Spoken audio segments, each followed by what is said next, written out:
Olá, meus amigos do Pensar Piauí.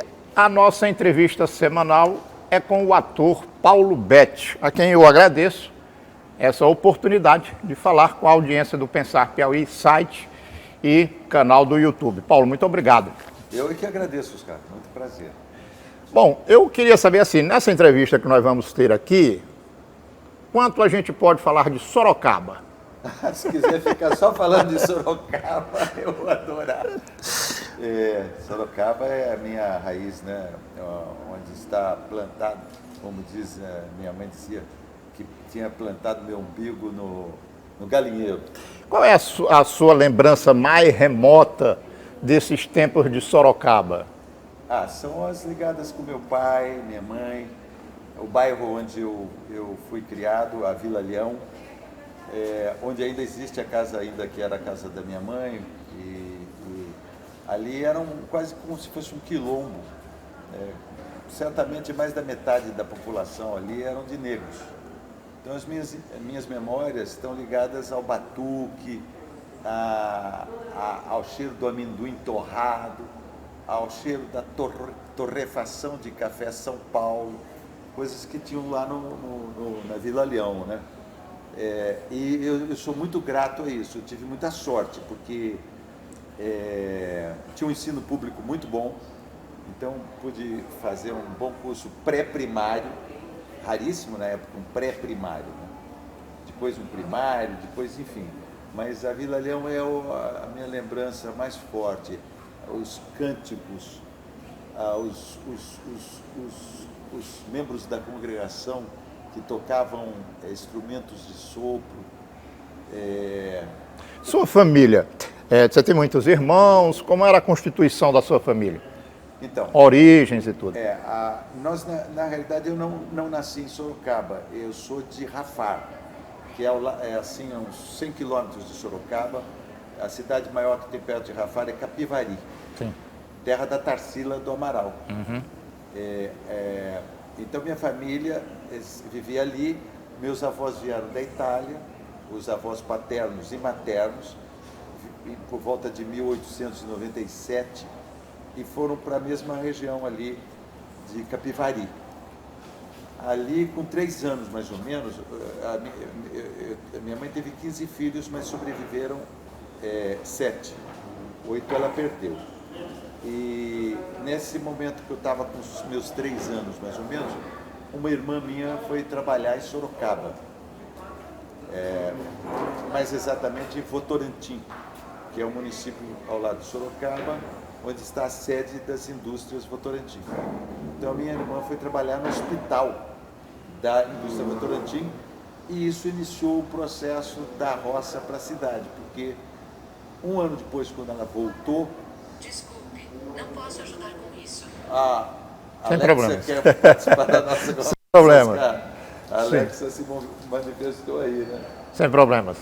Mas aí sua irmã em Votorantim, fez o processo da família...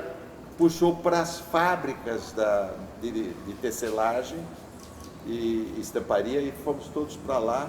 Eu também, meu pai e minha mãe, sim. Minhas irmãs todas foram trabalhar, as 4, trabalhavam nos teares da indústria Votorantim. Mais adiante, uma dessas minhas irmãs me levou e me deu o meu primeiro emprego justamente no hospital da indústria Votorantim, lá, Santo Antônio. Então, minha família, meu pai, ele tinha algum letramento assim, ele lia jornal mais ou menos, mas eu me lembro de ver ele lendo jornal, me lembro da assinatura dele, escrevendo. Minha mãe não, minha mãe não sabia nem ler nem escrever. Minha mãe, eu lia para ela me pegava para ler para ela. Mas foi sua mãe, se não me falha a memória aqui pelo que eu andei pesquisando, que proporcionou a você esse estudo em escolas públicas, que você já fez referência aqui, muito boas. Sim, porque minha mãe, ela trabalhava como doméstica na casa de uma família que tinha livros. Isso eu conto muito na minha autobiografia, na peça, né? Tinha livros lá, tinha seleções do Reader's Digest, tinha uma coisa assim, e eu acho que a partir dali eles conseguiram esse encaixe meu nessa creche especial, porque era uma creche do ginásio estadual. O ginásio estadual era o mais importante da cidade. Eu acho que os professores criaram uma creche, que seria o pré-primário, para os filhos deles. E sua mãe lhe encaixou ali? Minha mãe me encaixou, era bonitinho, né? Um menininho bonitinho, e ela me botou ali. E, claro, também isso aliviava a minha mãe no trabalho e as patroas, porque a dona Amélia reclamava que comia muito. Era um comilão. Um comilão. Bom, e como foi sua chegada no mundo das artes? Acho que tem uma certa improbabilidade, mas ao mesmo tempo foi muito natural, porque a Vila Leão era muito mágica. Sim. A Vila Leão parecia Gabriel Garcia Marques, assim, os personagens, o mundo ali era muito interessante. Meu pai tinha problemas de esquizofrenia, então ele vendia sorvetes. Meu pai também fazia servente de pedreiro. Tinha um pedreiro ali, o Zelão, que era comunista. Sim. Então me deu um livro do Luiz Carlos Prestes, quando eu era bem novinho. Já iniciando. Aquele modelo do operário, né, o Zelão era inteligentíssimo, muito situado. Bom, aí tinha minha mãe, que teve problemas fortes também de depressão, psiquiátricos, quando ela era muito nova, e a minha mãe criou um universo muito interessante, sem perder o contato com a realidade. Ela era benzedeira. Sim. Minha mãe, ela benzia de uma forma muito interessante e era muito respeitada e formava filas na nossa casa, onde a minha mãe benzia. Mas você estava falando como como chegou no mundo das artes. Circo-teatro. O contato que eu tive com o teatro foi no circo. Aqueles dramas de circo, O Céu Uniu Dois Corações, A Paixão de Cristo, e circo-teatro. E na casa dessa mulher onde minha mãe trabalhava, da dona Amélia, ela tinha um sobrinho numa outra casa maior, assim, que tinha um quintal grande, com uma jabuticabeira, e lá tinha um cirquinho. Esse rapaz, o Robertinho, ele fazia teatro de bonecos. Sim. E eu comecei a ser assistente dele, mas na escola e tudo, né? Eu tive uma sorte danada de pegar 5 anos no ginásio industrial, que entrava assim de manhã e saía à tarde, almoçava na escola. O ginásio industrial foi fundamental para mim, porque primeiro que me deu uma base, um regramento alimentar, né? Porque devia ter ali nutricionista. Eu me lembro que eu adorava a comida de lá. Eu gostava muito mais do que da comida da minha casa. Tinha sobremesa todo dia, né?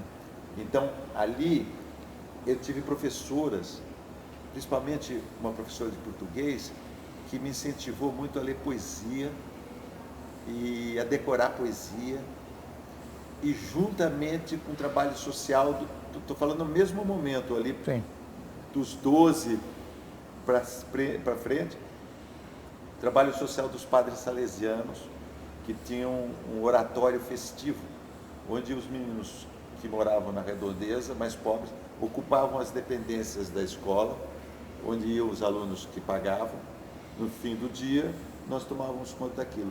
E os padres incentivavam os esportes, passavam um cineclube para a gente, assistimos os filmes interessantes que estavam na igreja, nós assistimos, ele tirava a imagem, projetava de promessa, umas coisas maravilhosas que eu vi naquela época. Acho que ali foi sendo plantado a história declamando na frente da sala, lendo a Bíblia na missa, os trechos escolhidos pelo padre. Eu caprichava, tomava nota, fazia as pausas. Eu achava que aquilo era o momento de eu fazer a coisa bem feita, né? E daí para o profissionalismo? Aí tinha, em Sorocaba, tinha um forte movimento de teatro amador que ainda resistia à ditadura e tudo mais, movimento de teatro amador. Ali eu vi as primeiras peças de teatro mesmo, com iluminação no palco, textos bons, atores que foram modelos para mim do teatro amador. Eles não chegaram a fazer teatro profissional, muitos que não queriam, que eles tinham seus empregos e sua situação dentro da própria cidade e não queriam. Então eu tive Pedro Salomão, Necir Xavier, Neuza Faro, Rubens Bellini, todos nomes de atores de teatro amador que reconheci ver boas peças de teatro. E você reconhecia neles também grandes artistas. Certamente, eles eram grandes artistas, são os meus, vamos dizer assim, mentores de alguma maneira, né? Ou exemplos iniciais. Esses caras faziam Shakespeare. Eu vi uma montagem do Júlio César de Shakespeare, eu assisti 15 vezes. Eu saí falando os monólogos do Brutus, do Marco Antônio, e eram muito boas as montagens. E esse movimento de teatro amador era muito forte. E aí eu fiz uma peça encaixada dentro desse movimento de teatro amador, eu fiz o Pagador de Promessas. E aí já eu não pensava em fazer teatro ou ser ator profissional, que ia ser destinado à medicina, digamos, porque teria uma bolsa, possivelmente, da indústria Votorantim para estudar na Faculdade de Medicina de Sorocaba, da PUC. Eu estava sonhando com isso quando eu ganhei um prêmio no Teatro Amador. Era o governador do estado, que era o maior prêmio do estado de São Paulo naquele momento, como ator do Pagador de Promessas. Aí, junto com o meu namoro na época com a Eliane Giardini, que nos conhecemos no Teatro Amador de Sorocaba, ela tinha aquela vontade. Acabou a história da medicina e foi se dedicar. Porque a Eliane queria ir para São Paulo, ela tinha o sonho de ir para São Paulo e eu fui atrás da Eliane. E como é que foi com a família? Isso foi bem resolvido? Muito bem resolvido, porque minha família não tinha muita a noção pequeno burguesa do que é a profissão, né? Aquele negócio. Não, meus pais, eles nunca falaram você vai ser isso, você vai ser aquilo. Não, eu estava lá, aí o que eu fosse... Estava certo. Estava certo, ajudando eles ali a sobreviver, né? E um senso de responsabilidade muito grande que eu adquiri, porque quando eu nasci, 10 anos, houve uma diferença de 10 anos entre o meu irmão mais novo e eu. Sim. Então, quando eu nasci, meus pais estavam velhos. Minha mãe tinha 45, me lembro que ela usava lenço, enfim. Então, isso me deu precocemente uma sensação de que eu era o prometido deles, assim, quem ia ter que vamos dizer assim, que dar certo, digamos. E que sustentar a E coisa. eles apostaram, e aí começou um processo que desemboca na minha peça. Por quê? Essa responsabilidade fazia com que eu comecei a tomar notas, inclusive para um certo alívio, tentar entender o que eu estava vivenciando, né? Então, aquele sofrimento às vezes, aquela euforia, o mundo onde eu vivia, o mundo dos espíritos, que minha mãe vivia, tudo para ela entre, a porta abria, ela mandava entrar, era assim, contando as histórias que a mãe dela vinha, a avó dela vinha pentear os cabelos dela, a avó dela já tinha morrido, mas isso tudo era normal. Minha mãe pagava as contas, cuidava da grana, internava meu pai. Então, Você me disse até aqui um pouco da sua chegada no mundo das artes. E essa militância política do Paulo Betti, como é que ela se formou? Como é que ela nasceu? Em que ambiente que foi se formando esse Paulo Betti tão militante de hoje? Olha, eu acho que foi lá na roça do meu avô, em Sorocaba. E meu avô italiano, né, trabalhando a meia. Meu avô era meieiro.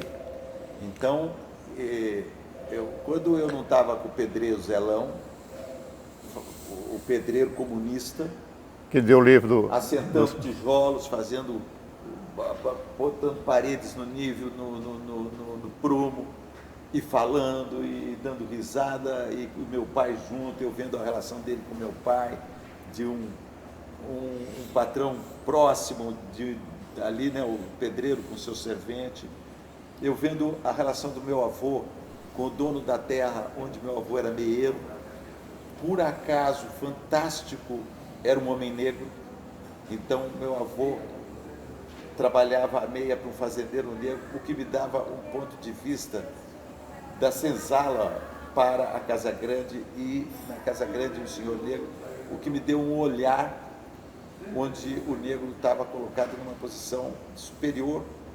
Alguma influência isso tem muito forte na minha formação, porque era a filha do fazendeiro negro que a minha mãe falava, Paulo vai casar com a Nazaré. A Nazaré era a filha desse senhor, do seu quilombo. Do dono de terra negro. Dono de terra. Isso é uma coisa que me deu uma noção de que a minha autobiografia talvez devesse ser feita no teatro, e também porque acho que isso dá um certo valor, vamos dizer assim, antropológico até para a história. E aí então eu comecei a observar muito os meus amigos do bairro, porque nós éramos um quilombo, era uma baixada de terra, 4 ruazinhas, e a minha casa ficava num buracão lá no fundo. Isso também me fazia olhar para cima quando alguém batia na porta da minha casa. O que, para resistir esse olhar para cima, eu comecei a vamos dizer assim, revoltar um pouco com as situações que eu vivenciava. Estávamos no período da ditadura militar, e havia uma disciplina meio calhorda na escola, algumas falas que eu ouvia dos monitores, aquele estilo um pouco grosseiro com os estudantes, os militares, às vezes, quando você vai servir, né? Exército, você percebe que tem aquelas pegadinhas, Sim. aquela coisa de... isso acontecia no pátio da minha escola. E isso fez que, não só eu, mas quase todos os alunos ali, na grande maioria, a gente começou a ouvir Geraldo Vandré, e começamos a perceber que a gente estava sendo violentado por aquele momento, né? Dentro da nossa escola a gente vestia macacão, trabalhava em coisas de madeira, aprendendo a fazer móveis, enfim, Sim. um ginásio industrial, o que me foi muito útil depois na minha profissão como ator e diretor de teatro, porque de toda a parte dos cenários, da compreensão do trabalho da elétrica, disso tudo, foi muito bom para mim. Mas aí, lá, veio eu me lembro muito do Geraldo Vandré. Nas artes, você disse que os profissionais do teatro amador te influenciaram muito.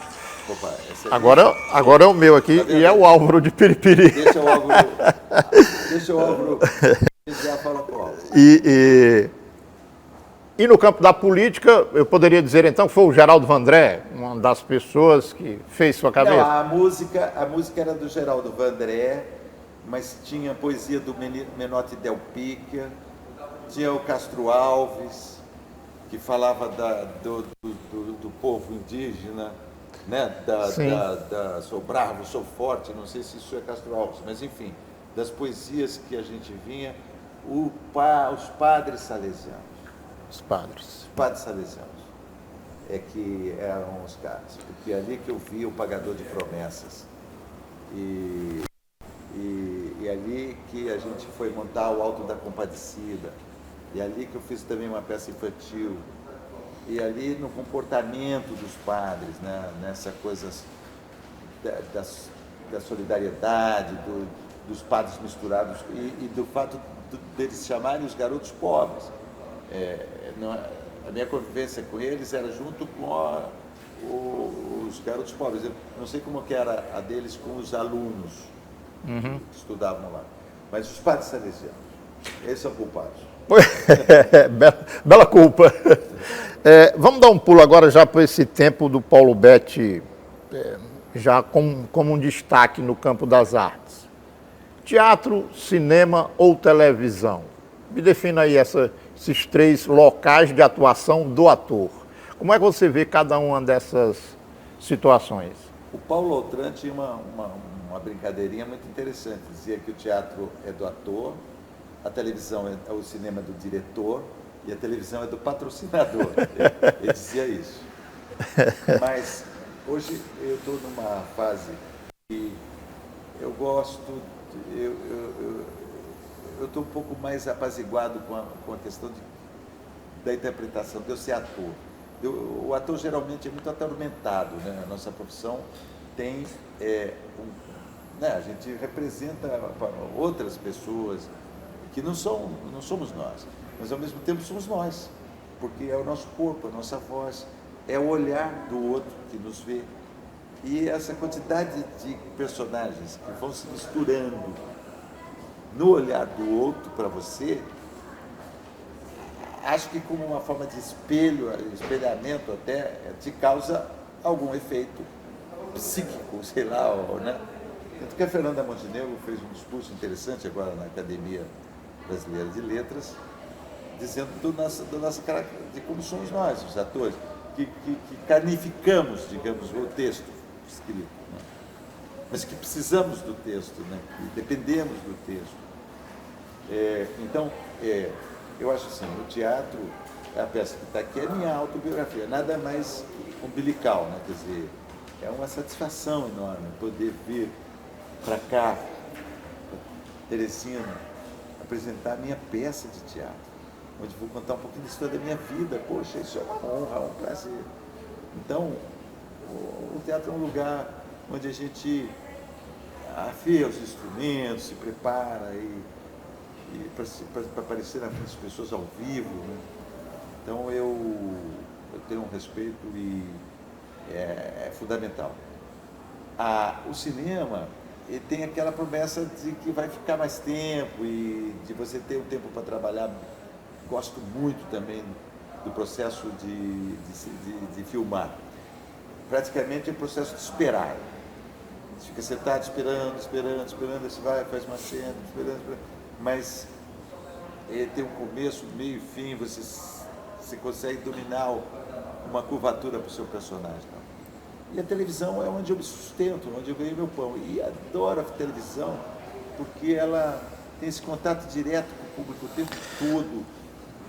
As pessoas estão te vendo no ar, a satisfação que é você encontrar as pessoas e elas te reconhecerem. Para mim, eu fico muito feliz quando eu vejo a pessoa, eu vou dar um abraço, falo com a pessoa, e proponho a fotografia, proponho o autógrafo, porque eu sei que isso vai dar um brilho naquele dia para aquela pessoa. É como se eu estivesse andando agora e encontrasse, sei lá, o jogador da seleção, ou respeitosa, modestamente falando, mas enfim, um jogador de futebol conhecido ou um cantor conhecido. Se eu ver, depois eu vou comentar, eu vi tal pessoa. E o que é a vida? Uhum.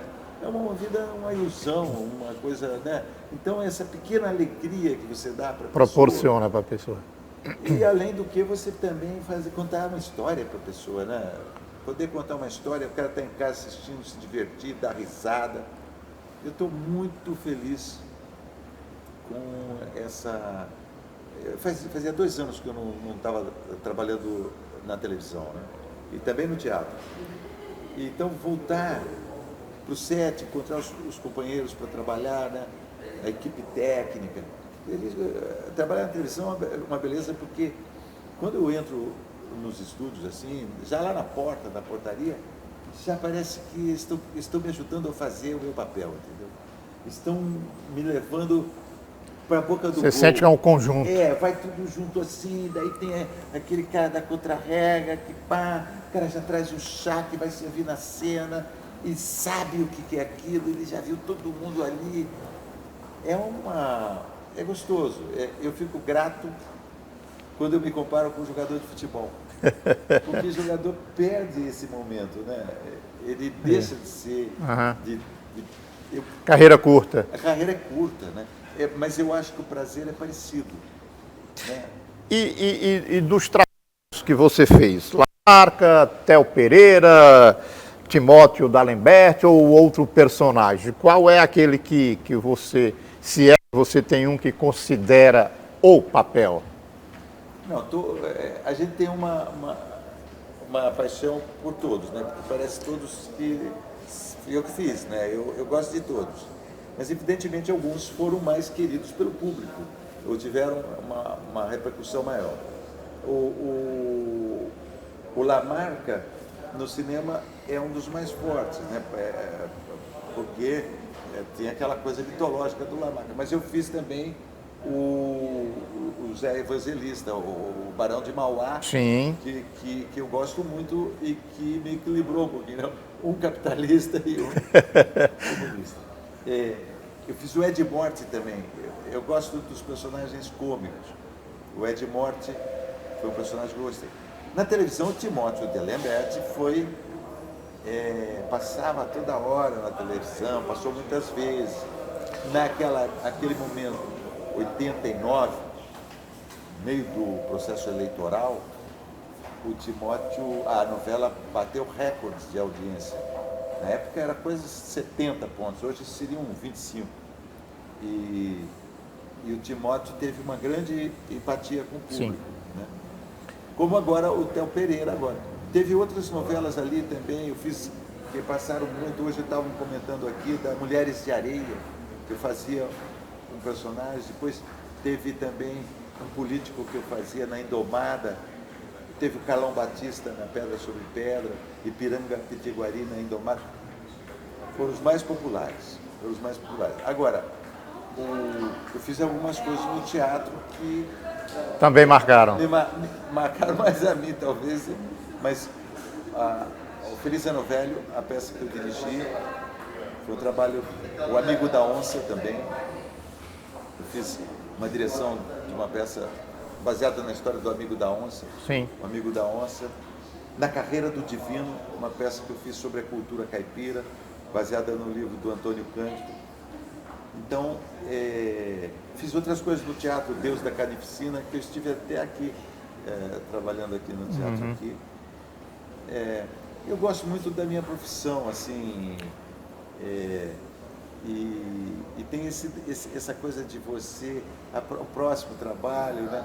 Agora eu estou gostando de ficar nesse processo autobiográfico. Eu fico remexendo nas minhas memórias, nas anotações que eu tinha feito. Estou passando essas anotações para datilografia, digitalizando isso. E tentando entender o que foi tudo isso, né? Vamos falar um pouquinho de política. Como é que está a vida da cultura no Brasil hoje em dia, com o governo Bolsonaro? É um processo muito violento, né? De sufocamento mesmo, né? De perseguição, né? Assim, quer dizer, eles sabem exatamente que é um ponto nevrálgico, né? A cultura dentro do contexto de um país, né? O que nos deixa, vamos dizer assim, me sinto até distinguido, elogiado por isso, porque a atenção que eles têm com a cultura e a vontade que eles têm de destruir o setor cultural mostra a importância que o setor cultural deve ter, né? Então, primeiro desfez-se o Ministério da Cultura, depois colocou-se nos cargos principais de todos os organismos da cultura pessoas que não tinham exatamente competência para aquilo, né? Venhamos, que entre Gilberto Gil como ministro da Cultura e Frias, tem uma distância, né? Grande. Então, um setor que tem um fator econômico muito importante, né? E fora o fator econômico, a questão da identidade mesmo, né? Das histórias, a questão histórica, a questão... Né? A importância da cultura, não adianta nem ficar falando aqui qual a importância da cultura, porque todo mundo sabe. E eles Então, marcam isso de uma forma, vamos dizer assim, que eu nunca vi, né? Nem durante o período da ditadura militar, ainda as instituições culturais, eu fui bolsista do governo do estado de São Paulo, que não foi eleito. E tinha lá uma Secretaria de Cultura que funcionava, que dava bolsa para os estudantes do interior irem estudar na capital. Enfim, não chegou a ser Não estava aniquilado. do jeito que está agora, né? Mas também tem isso, a cultura ela é rápida, né? Os teatros estão lotando. Aqui eu não sei se vai estar lotado, mas eu tenho as peças que eu tenho ido ver e as pessoas gostam, as pessoas querem, as pessoas precisam, né? E teve essa história, né?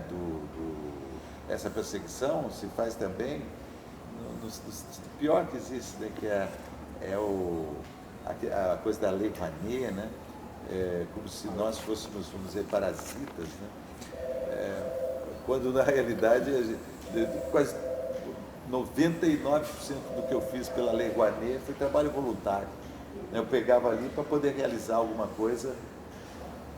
Durante 25 anos eu fui diretor da Casa da Gávea, lá no Rio, um centro cultural que produziu 3.000 leituras de peças de teatro, 3.000 leituras em 20 anos, sendo que era trabalho voluntário o tempo todo, né? Quer dizer, então eu tenho a maior tranquilidade para dizer que isso é uma ignomínia, assim, uma acusação absolutamente baixa, assim, de nível rasteiro mesmo, né?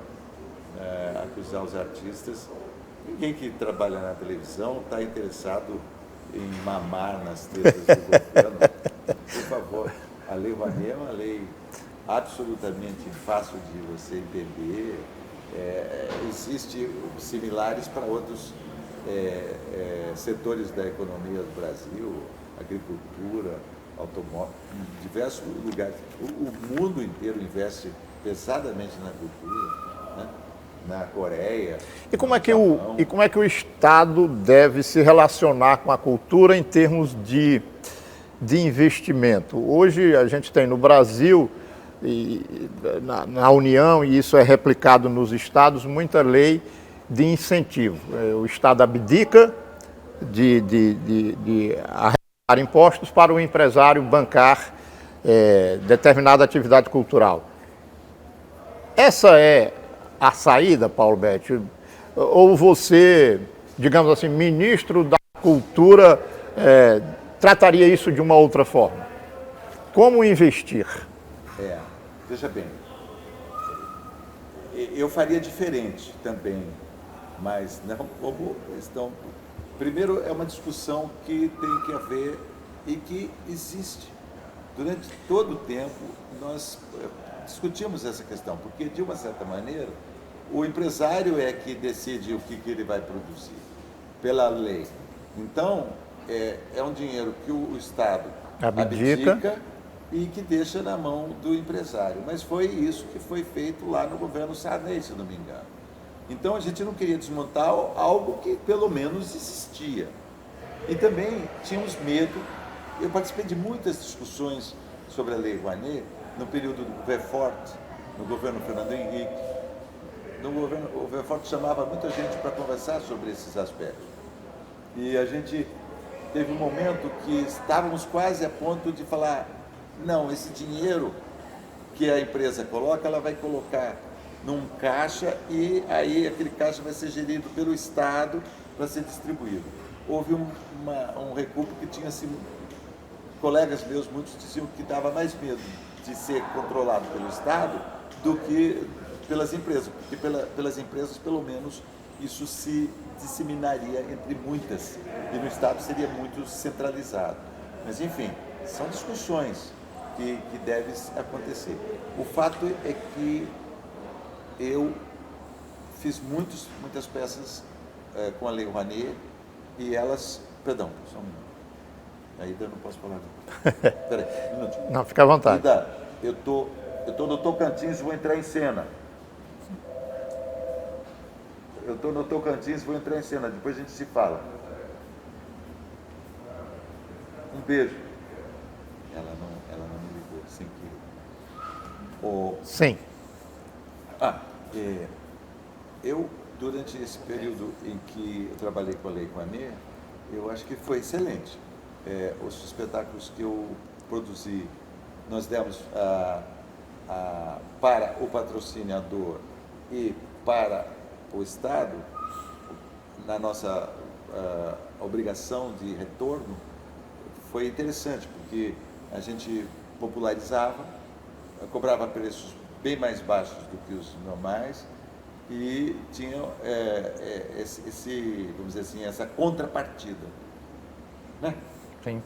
Sei lá, se fosse uma indústria automóvel, o carro sairia mais barato porque tinha um aporte, vamos dizer, sempre tivemos noção que era dinheiro público, porque embora tivesse a marca do patrocinador ali, a gente estava usando algo que era uma renúncia fiscal. Uhum. Agora, também eu tenho a noção que deve ser incentivado sim. O fomento, aquela peça que eu vi lá em Sorocaba e que me despertou, porque era a primeira que eu tinha visto de teatro profissional, ela era patrocinada pelo SESC. É como os S. Sim. Os S também é renúncia fiscal. Sim. Agora, é sensacional. Eu, pelo menos, a experiência que eu tenho com o SESI, a experiência que eu tenho com o SESC, do ponto de vista da cultura, é de boas casas de teatro, montagens de peças, enfim, existe alguma coisa aí, que é muito boa. Então, eu acho, sim, que tem que ter subvenção, tem que ter patrocínio, tem que ter. A forma, se vai continuar sendo esse formato, a Lei Rouanet é assim, sei lá, um grande banco, ele vai ter um desconto grande para ele. Por exemplo, isso não favorece muito empresas menores, porque tem um limite do que se pode descontar do imposto de renda para colocar numa atividade cultural. Acaba beneficiando as grandes mesmo. As grandes. E as grandes, então, acabam centralizando muito e a grande falha da Lei Rouanet, creio que seja ela ser muito concentrada nas grandes eixos, Rio e São Paulo mais, e não ser capilarizado. Mas eu acho que isso pode ser, com boa vontade, corrigido, né? A gente está caminhando para o final e eu queria agora tratar um pouco do militante petista Paulo Betti. Você tem uma ligação com o PT muito grande. Eu queria que você me dissesse como é que você está vendo este ano, como é que você está vendo as eleições, qual é a sua expectativa.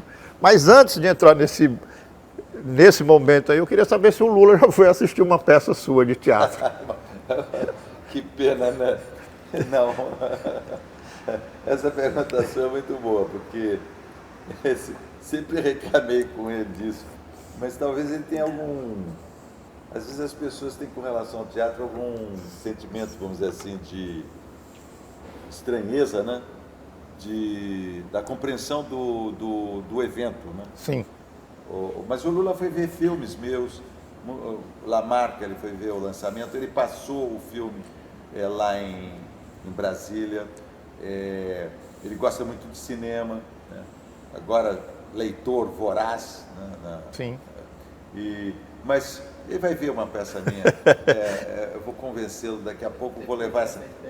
Se ele estivesse aqui, por exemplo, provavelmente ele iria. Ele iria. Ele está mais. Perdeu o medo do teatro. E como é que você está vendo o desempenho do PT esse ano? Ele vem à frente das pesquisas, aí tem aqueles mais eufóricos que falam em vitória no primeiro turno, aqueles mais comedidos que dizem de uma vitória no segundo turno. Como é que você está vendo isso? Olha, eu queria só dizer que, assim, essa construção que eu tive, vamos dizer assim, do militante do PT, eu nunca fui nem filiado do PT. Hoje eu estou bem mais aberto também para... e tenho críticas muito severas também, que eu acho que não adianta no meio da batalha você ficar criticando, falando, olha, erramos aqui, erramos ali. Mas, assim, sempre me representaram algumas lideranças do PT. Lula, Wellington, por exemplo. Sim. É um cara que eu respeito muito, né? outros políticos do PT, como o Genuíno, como o Lívio Dutra, Sim. né, governador do Rio Grande do Sul, o próprio Suplicy e muitos outros, não vou ficar enumerando, mas enfim, sempre me senti representado por boas figuras do PT, Frei Beto, né, bom, e eu ia falar que eu vim primeira vez do Piauí, só para não esquecer de dizer. Pode falar. Primeira vez que eu vim para o Piauí, eu vim para o Betinho, Herbert de Souza. Betinho. Betinho me mandou para cá. Campanha de combate à fome. O Betinho da campanha da fome. Ele era o diretor do IBASE, Instituto Sim. Brasileiro de Análises Sociais e Econômicas. E junto com o Alfredo Ribeiro, eles me mandaram para cá para pensar a ideia de uma escola de audiovisual aqui. Então, fiquei hospedado na casa do padre Toni, Toni Batista. onde tomei conhecimento da internet, porque meu amigo de quarto, que estava junto comigo, plugou alguma coisa assim, com uma pinça no telefone do padre Toni, e ele falou, estou entrando numa caixa postal. Eu falei assim, caramba, preciso ter isso. Queria aquilo. E a segunda vez eu vim com a novela Sete Pecados, que gravamos aqui, e foi aí que eu conheci o Wellington. Sim. Fazendo a novela Sete Pecados. Mas, enfim, o que eu vejo é um momento que todos nós estamos percebendo de gravidade absoluta, né? Porque as instituições ameaçadas o tempo todo, né? A gente vive...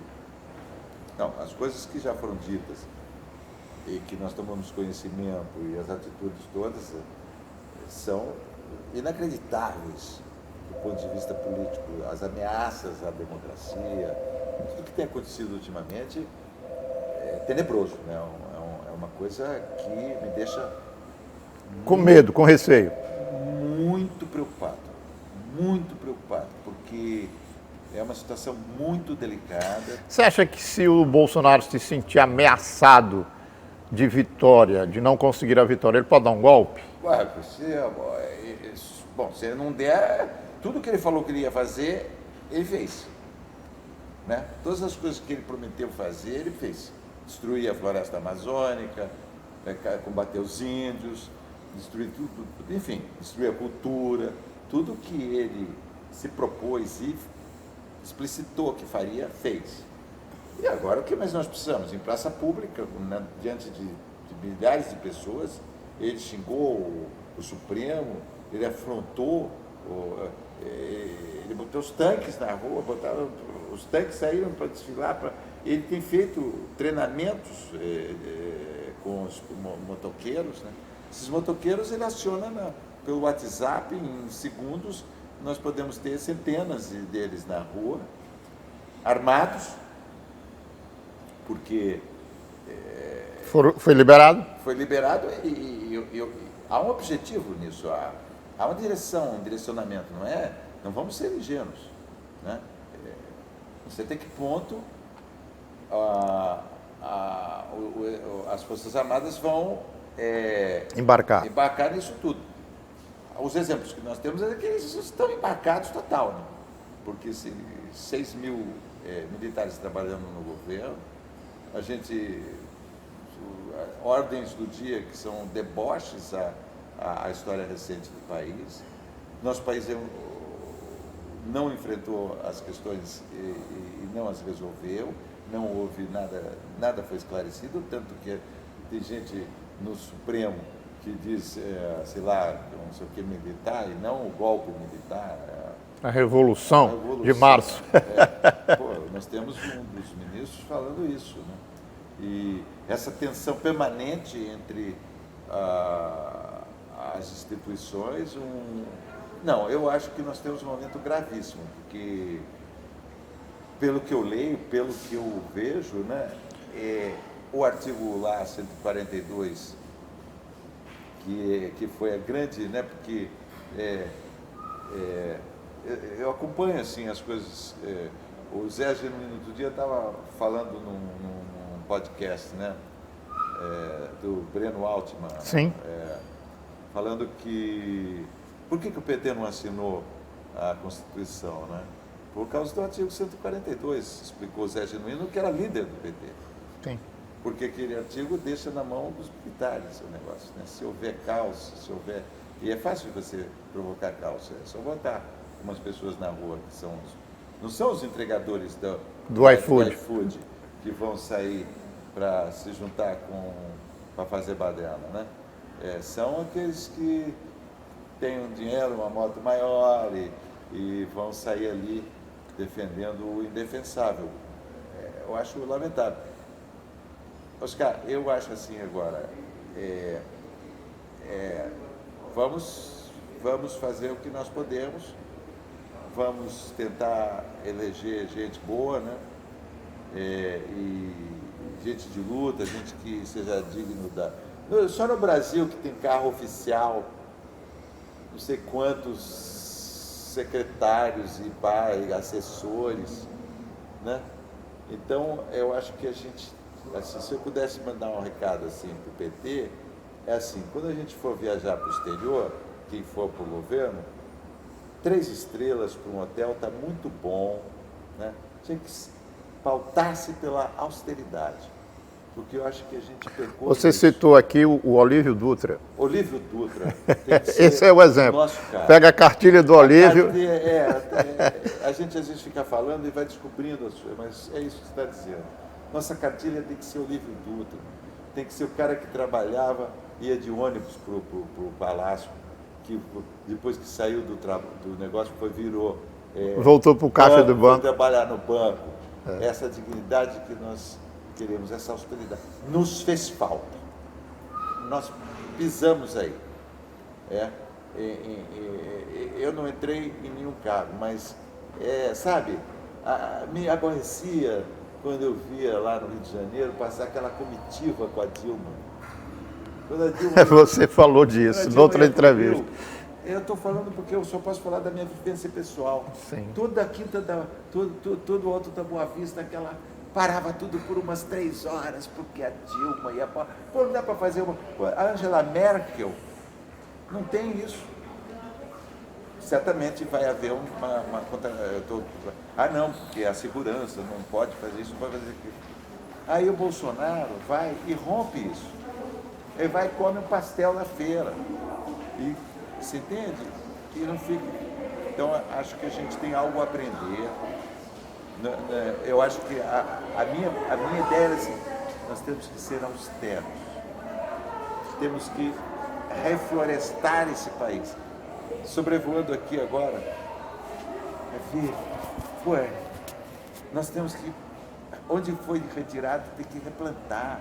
O país tem que, enfim, as coisas que eu estou pensando agora são, claro, vamos ver se fazemos... A última pergunta, só para eu fechar aqui. O Lula ganha a eleição e convida Paulo Betti para o Ministério da Cultura, sim ou não?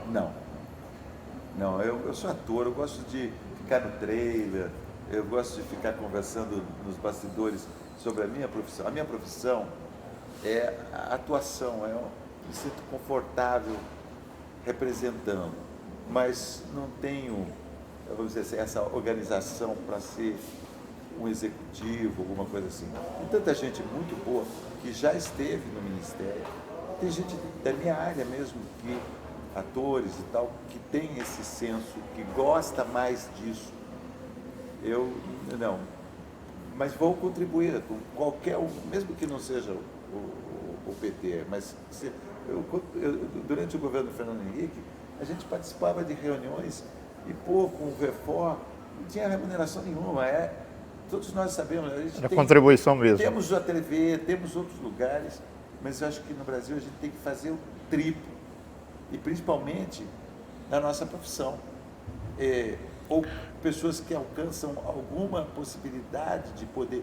Agora eu conversei com o cara ali do iFood.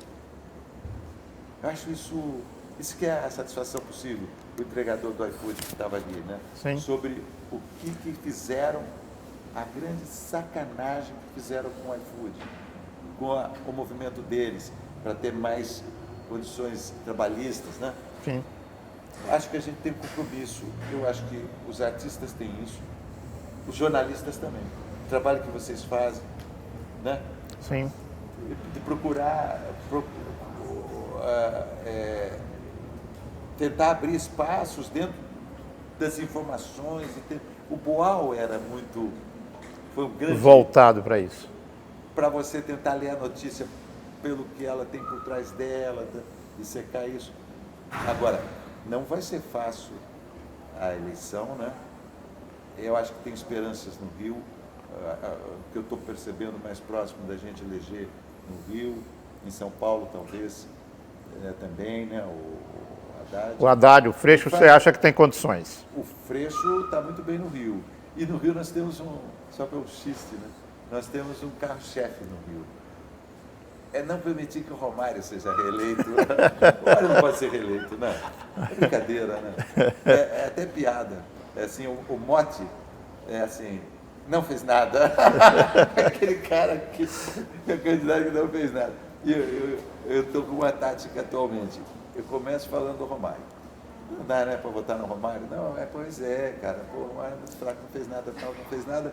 Aí depois, chegar lá no fim, a gente vai assim, e ainda apoia o Bolsonaro? Aí o cara já concordou com tudo, não vai no final, né? Muito bem, Paulo. Eu lhe agradeço aí por esse tempo que você dedicou aqui pra gente. Muito obrigado, meu querido.